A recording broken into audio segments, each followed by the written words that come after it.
have my own recording if anybody needs it. Anyway, Halom Halamti. What does it tell the reader? We're so sharp already. When we see I dreamt the dream, we're thinking already, we're compounding Paro's dream with whose dream? Yosef's. Yosef's dream. Yes, thank you. Actually, let me do this. Okay. And so Yosef is going to tell this to Yosef. I can't seem to come up with a solution for this dream. And Yosef answers Paro, Bil Adai. This is very important. What does that mean, Bil Adai? I'm negating myself. What does that mean, I'm negating myself? I'll read you the rest of it and then we'll explain. It says, Bil Adai, I'm negating myself. Elohim ya'aneh et shalom Paro.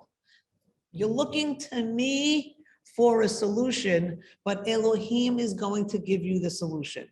But when he says the word Bil Adai, it's very important for us to recognize that something changed intrinsically, directly with Yosef's attitude. Up until now, he's in the first pit that his brothers threw him in. Which way was his lens pointed? He was looking at who? At himself, at himself. Woe is me. I did nothing. He was looking at his own circumstances. What happened when he was in the jail? Originally, he was looking at his own circumstances.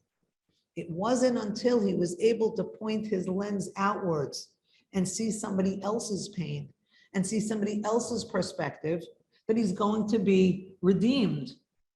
Well, guess what?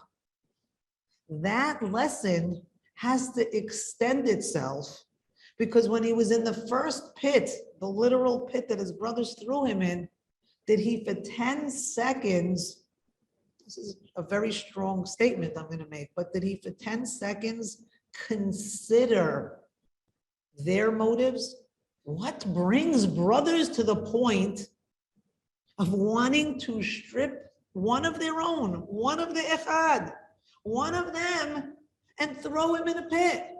It's very hard. It's a very hard level when you're the victim to, for 10 seconds, ask yourself, what's going on in the mind of my oppressor? It's a very hard thing, but the Torah is giving us a huge lesson. And it's saying, if you want to be echad, if you want to attain this ever elusive echad, oneness and unity, it's going to have to start with pointing the lens and seeing something from somebody else's perspective, standing in their shoes. I know, they were at the point that they couldn't have a conversation. Once you get to that point, it's not my place to psychoanalyze you and why you felt the need to act in this horrific way. I'm so busy doing what? I'm so busy taking care of my own wounds and my own hurt and my own being offended and my own fact that you wronged me. And it's very hard for me to ask, did I possibly also do something wrong? It's a very hard question to ask. But until we ask that question to ourselves, our lenses are going to be our finger is going to point itself outward at all the people who wronged me. But it's not until we take our finger and we say, hey, wait a minute, did I do something wrong too? And that's what this whole parasha is going to be about, is taking the lens. When we point it inwards, it's not so that I could protect my ego and myself and take a selfie. That's not what I'm doing when I'm pointing the lens at me. It's I'm taking a long, hard look in the mirror and asking myself. Otherwise, normal, sane people, because those people in our lives that we decided to write off, have other relationships with other people, and those other people like them, so they might not be so horrible. They're just horrible to me. And maybe they're horrible to me because maybe, just maybe, I did something horrible to them. But it's so much harder it's just easier to hold on to that. In one scenario, I'm holding on to the righteousness that is me. I am righteous and they're wrong. But the minute I admit that they may have a point, I'm not so righteous anymore. And the Torah is saying, you want achdut, you want echad, you want unity, you want to be able to all be one happy family, you have to get off your perch of righteousness for a minute and sit and consider, maybe you weren't so perfect yourself. And this is what's going to take place now in what Yosef is going to see firsthand from Paro's dream. So first thing he says, Bil Adai, I have to negate myself. I have to shrink myself. I can't be the star of my show. I can't be the one who was always, like I said, I'm the victim. I did nothing wrong. Boo-hoo, boo-hoo. He says, ready? Yosef, Paro is going to tell Yosef his dream. And Yosef is, you ever see those shows where like one character is speaking and the listener is hearing something else completely? So Paro's going on and on, mama, saying his dream, and Yosef is hearing something else. The only way Yosef could hear that something else is by contracting himself, by the Bil Adai. It's not all about me. And this is what Paro is saying, and this is what Yosef is hearing. Paro is saying, Bachalomi, in my dream, Hineni omed al sefat hayeor. I'm standing on the riverbank. Vehineh, I told you this word hineh. God is telling me something. There's a message here from God, but you know what Yosef is hearing? Yeah, Pharaoh, God is giving you a message, but guess what? My ears are perked up because God is giving me a message too. He gave me a message. I thought the message was that I was going to be the king and everybody was going to bow down to me, but here I am, barely by the skin of my teeth out of jail. I don't know where my next minute's going to take me. My head could get chopped off. I could get back thrown in the jail. I don't know what my future is. But I also had a prophecy. So Yosef is hoping that Paro's prophecy will unlock Yosef's prophecy, and it does. Watch. He says, look, from the Yeor, Olot Sheva Parot Beriot Basar, 7 beautiful, healthy, robust cows come up. And they're so beautiful. Vatirena Ba'achu. What do those words mean? Vatirena Ba'achu.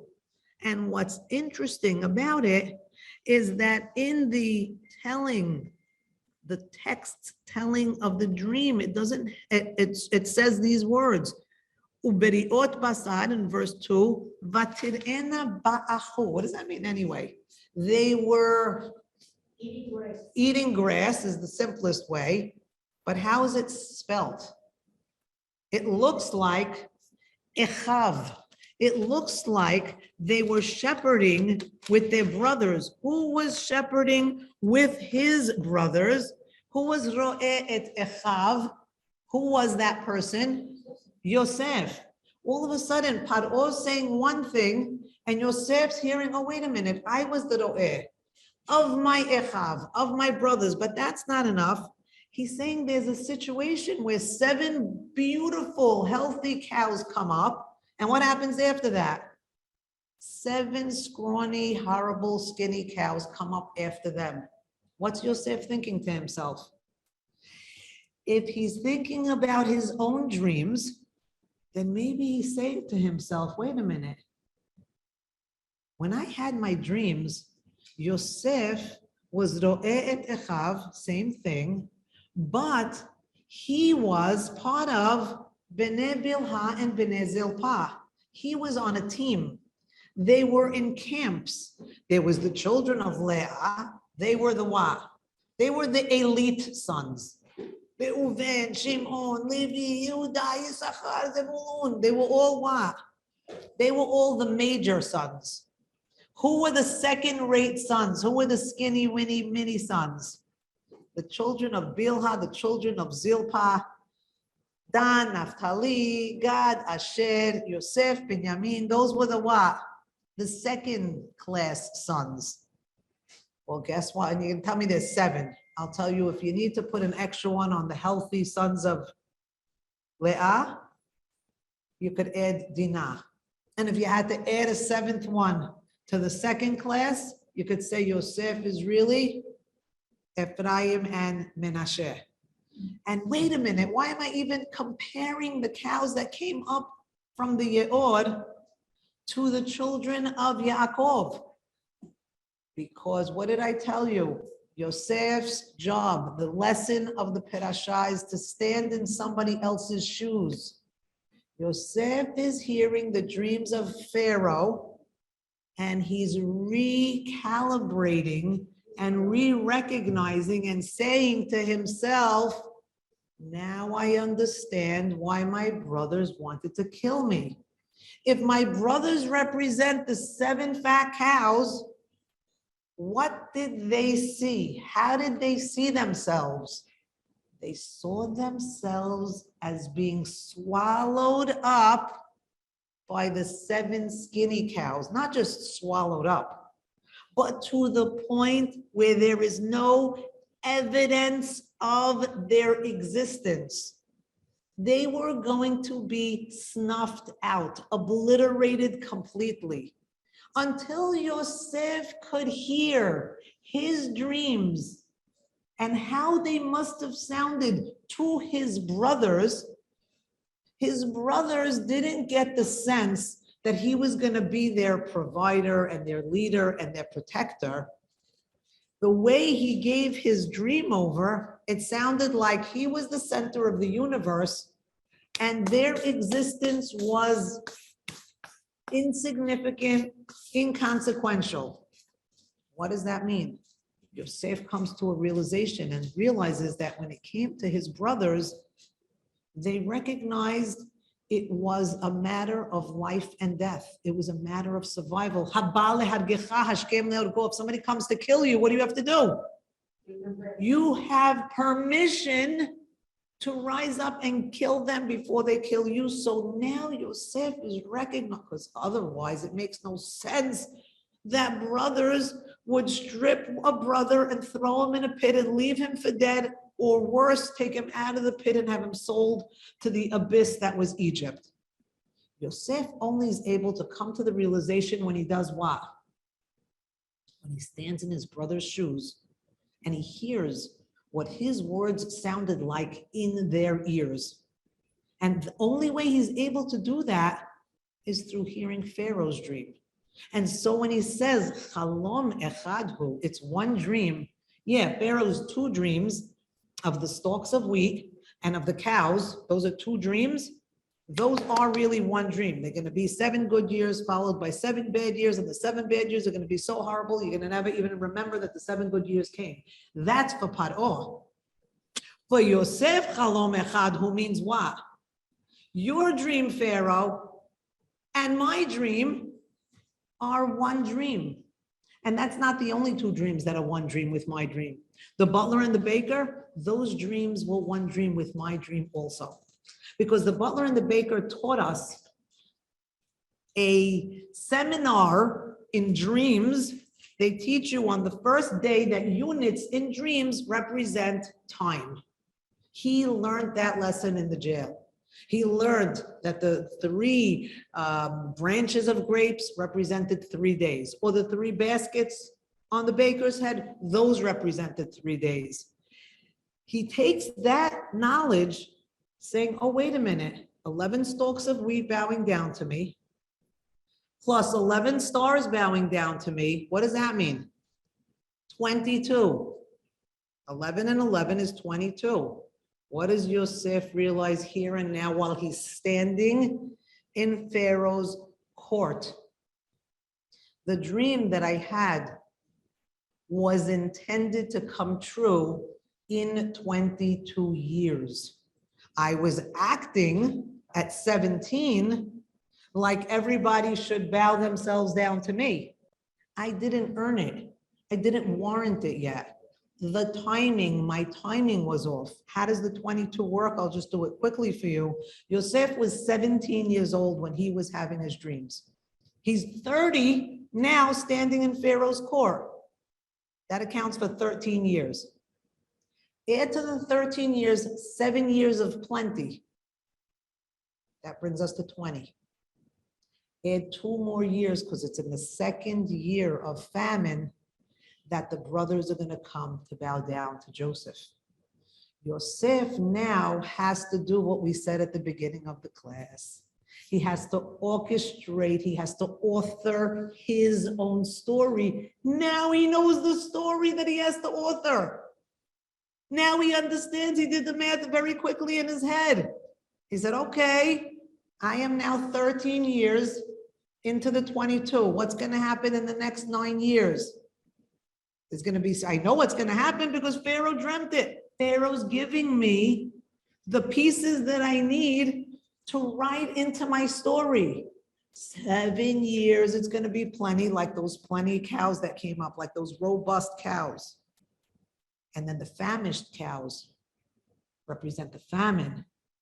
Those are going to be coming up afterwards. Now that I know this, says Yosef, I have to, because otherwise, what gives Yosef the, I'll use the word chutzpah. What gives him the gumption? I don't even know a word for it. We called you, Yosef, out of the jail to interpret a dream. And now you're taking all these licenses. You don't forget, you're standing in front of the man that could say, off with his head at any minute. Like I said, there's no judge, there's no jury. It's over. It says game over, say goodbye. What gives him the confidence, even maybe I'll say, to go ahead and say what he says next? So he tells Pharaoh, and maybe we'll go through it. Look at verse 33. Maybe we'll go to, I'm going to go to verse 32 just to segue you in. He says, the years of this dream that Paro dreamt twice. Why did Paro dream it twice? You could have just dreamt it once. Why twice? Twice means that it's going to happen right away. Exactly. Memaher ha-Elohim le'asoto. God's hurrying to do it. The next verse, that's it. That should be the end of it. Thank you, Yosef. You came for what we called you. You're done. But the next verse, Yosef now goes rogue. Off script. Nobody asks his opinion. He just offers it on his own. And now, Paro should appoint an ish, right? You could probably picture himself doing one of these, right? Ish navon v'chacham, a smart, knowledgeable, wise man. And place him, appoint him over the land of Egypt. Ya'aseh Paro, and what should happen? Let him be the one who is going to prepare the land of Egypt during the years of plenty for the years of famine. But we are so sharp. We are so smart. The Torah doesn't just use those words. It could have said prepare. It uses 2 words that when we see them, we should stand up and applaud.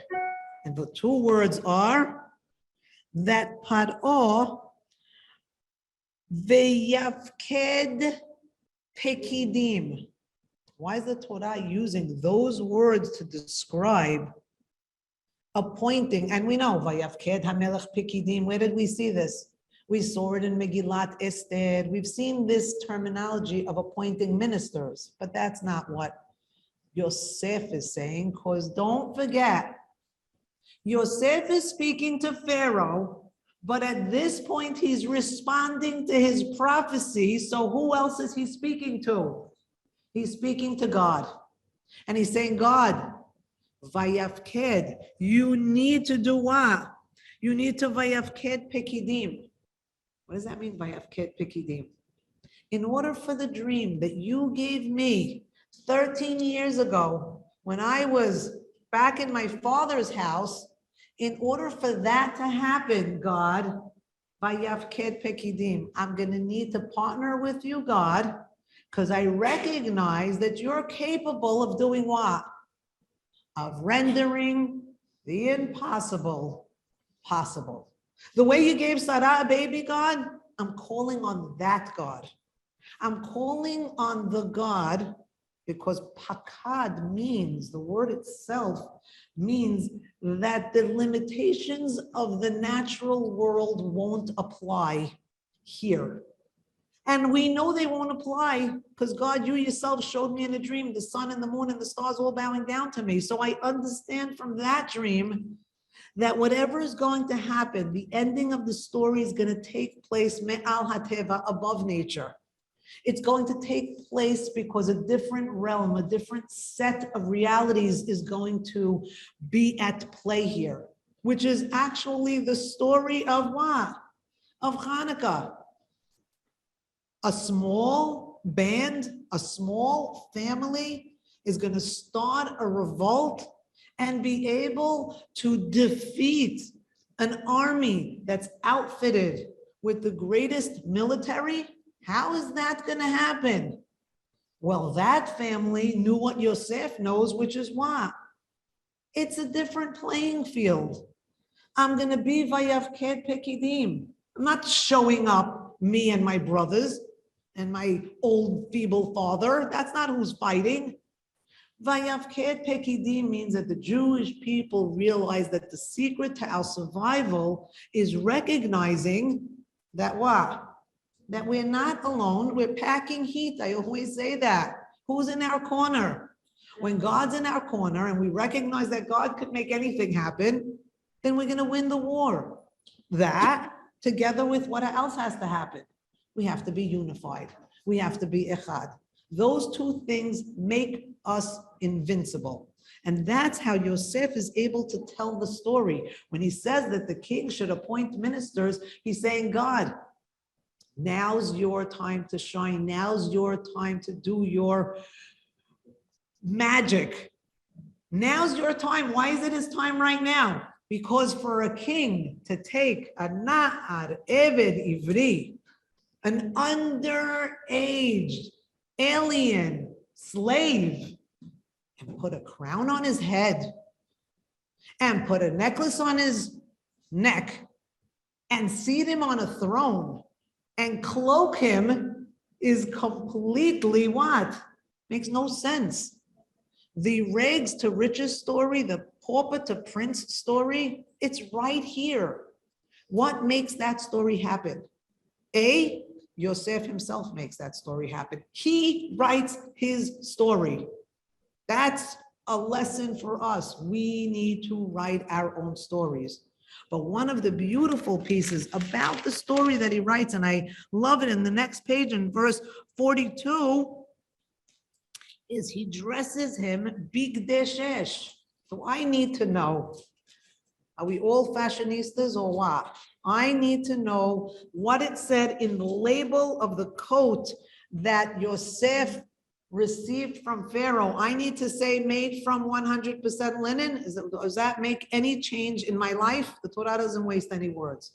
Why do I have to know that the coat was made from linen? Why do I have to know that? Because how did our whole story start? He was wearing a different coat. Who remembers what coat he was wearing the first time? He was wearing a ketonet pasim. And if I had to guess, a family of shepherds, what do you think the ketonet was made out of that his father gave him? I would guess it was made of wool. And now Pharaoh's giving him a coat that's made of linen. Why is this so exciting to us?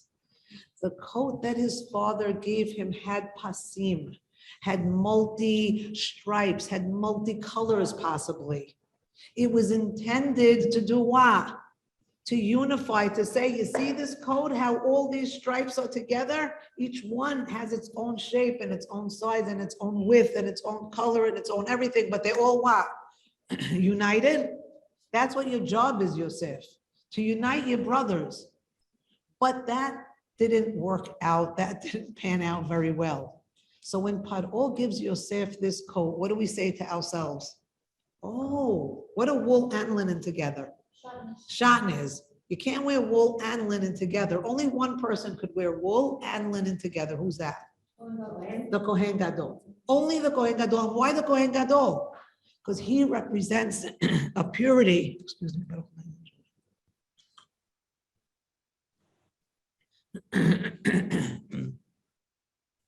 Excuse me. He, the Ohev Shalom, Verodev Shalom, the seeker of peace, is able to take wool and take linen, and only somebody with that pureness of heart is able to channel both of those. I'd like to make another suggestion today. Who would you represent? Who would you think a linen coat represents? What type of profession? What type of occupation? If I told you that shepherds would make a wool coat, what type of people would make a linen coat? Tell me, farmers, agriculturists. They would make a coat of linen. And all of a sudden, what we started to say at the beginning of the class is now going to ring even truer. What did Yosef have to do? What do we have to do in order for there to be achdut, unity? Is we have to see things from the other person's perspective. That's how we started the class. Now I'm going to scare you for a minute, but hopefully I'll bring it together. While Yosef was wearing his coat, his ketonet pasim, his coat of wool, who would you think he identified with? Who was our earliest shepherd? Hevel. Hevel.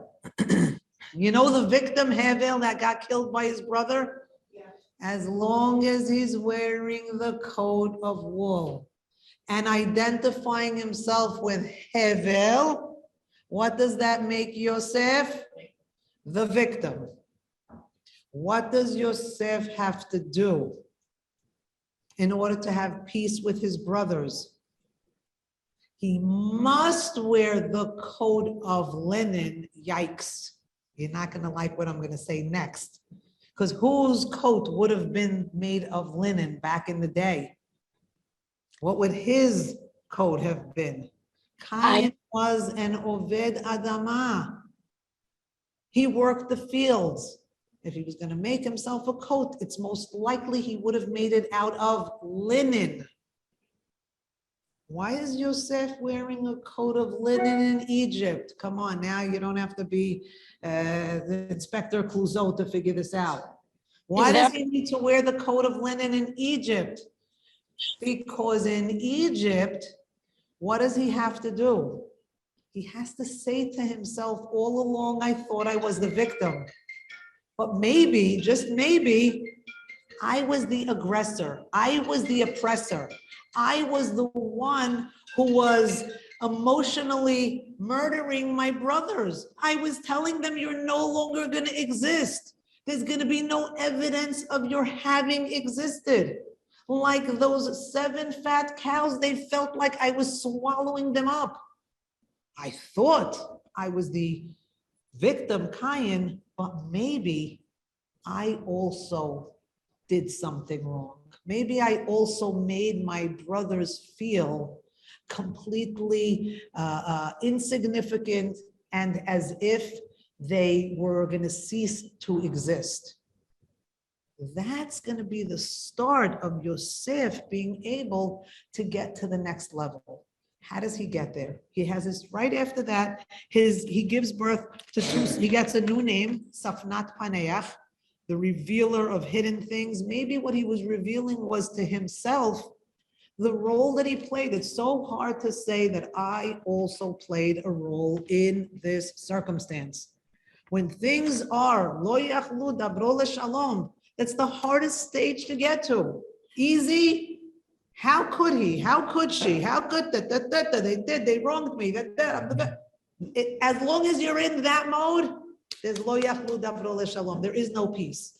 In order for the echad to happen, we have to start to see things from somebody else's side, and it takes a lot. It takes bil adai.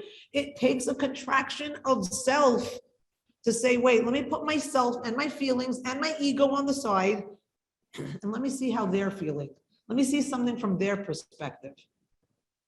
His two sons are going to be very good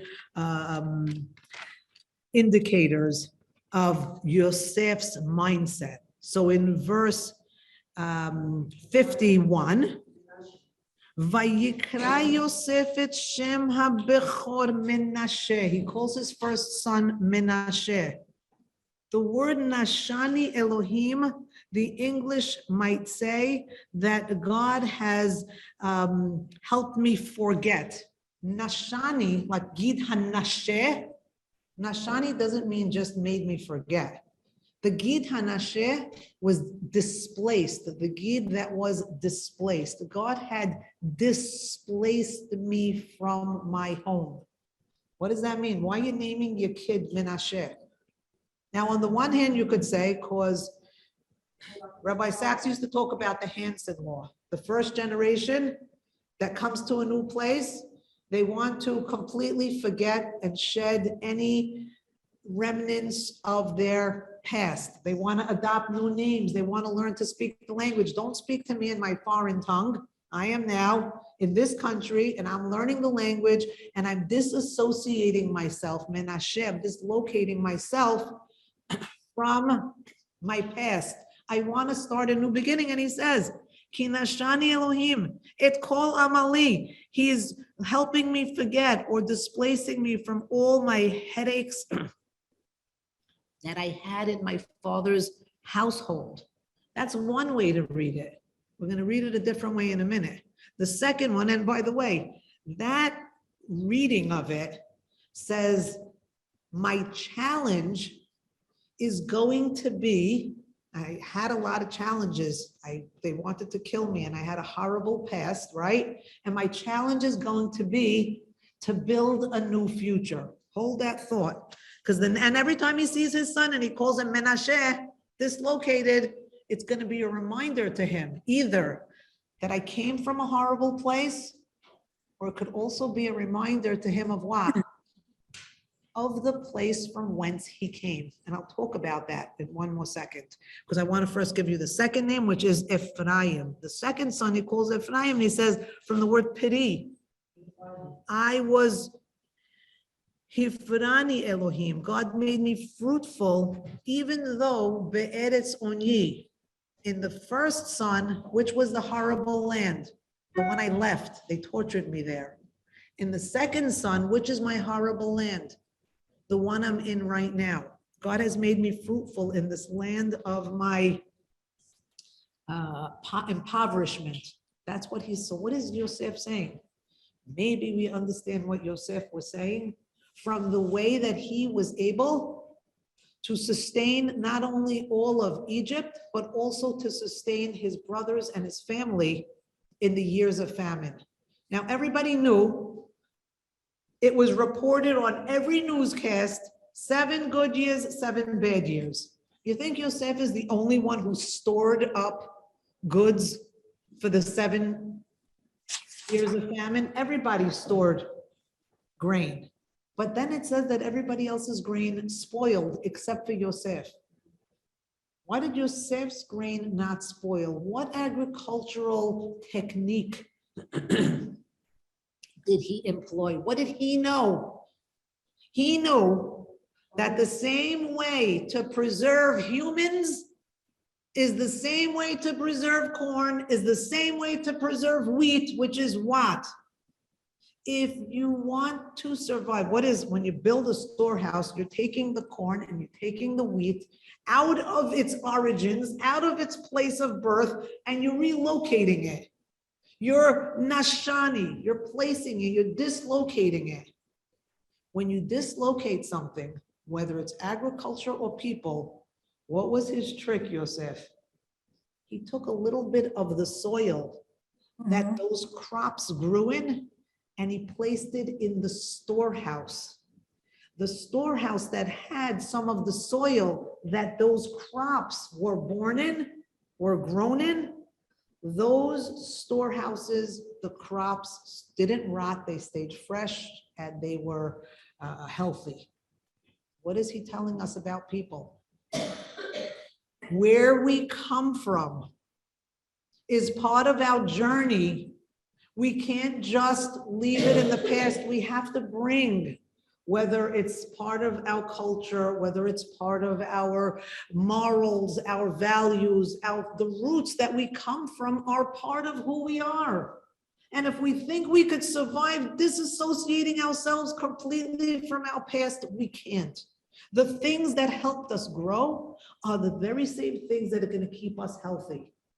Yosef is giving us this story. He's telling this to us because even, I'll give you one more example. When it says Yosef was taken down and the commentaries say, oh, he was taken in a caravan of spices. What does that mean, taken? So that he wouldn't stink, so he wouldn't have the odor of being in a, he would have a nice scent to him.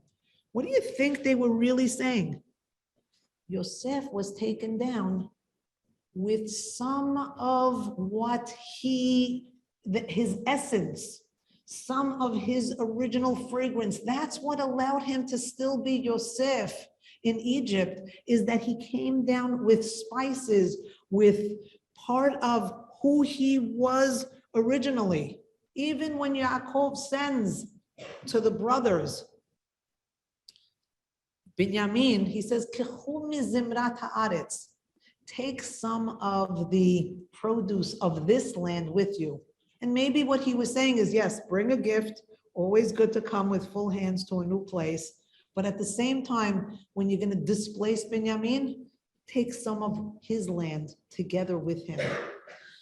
And so how is it, and I guess, I'm sorry, but I guess we're going to have to end with this.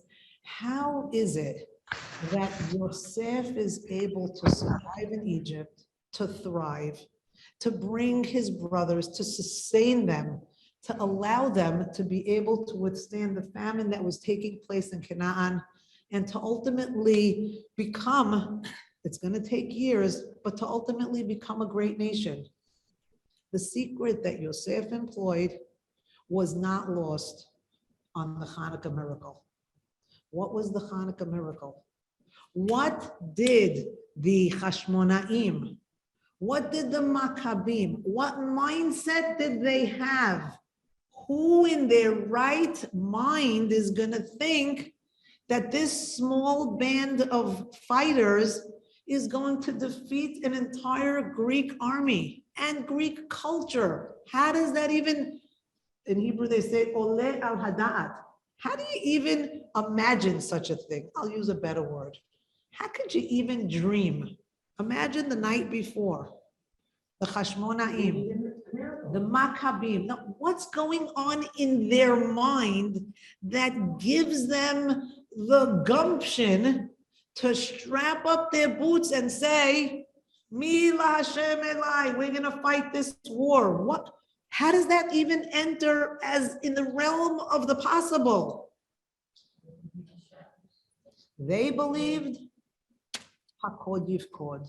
They believed that God is the author. God is the one who is going to write the story or be in our story if we write him into the script. If we say, it's not just us brothers from the Hashmona'i family fighting against the Greeks. That's not what this is about.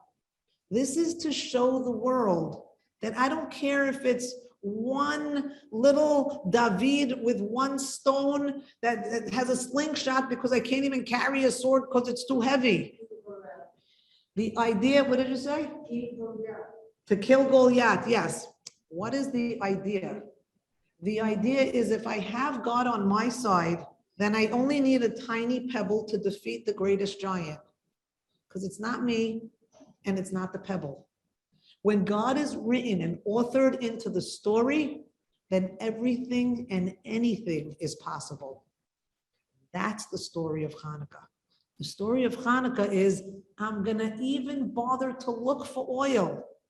I'm going to even bother to start putting back the pieces that are broken in my Beit HaMikdash, because I know that if I just start the process with the tools at my disposal, God's going to come in and he's going to help me finish that story.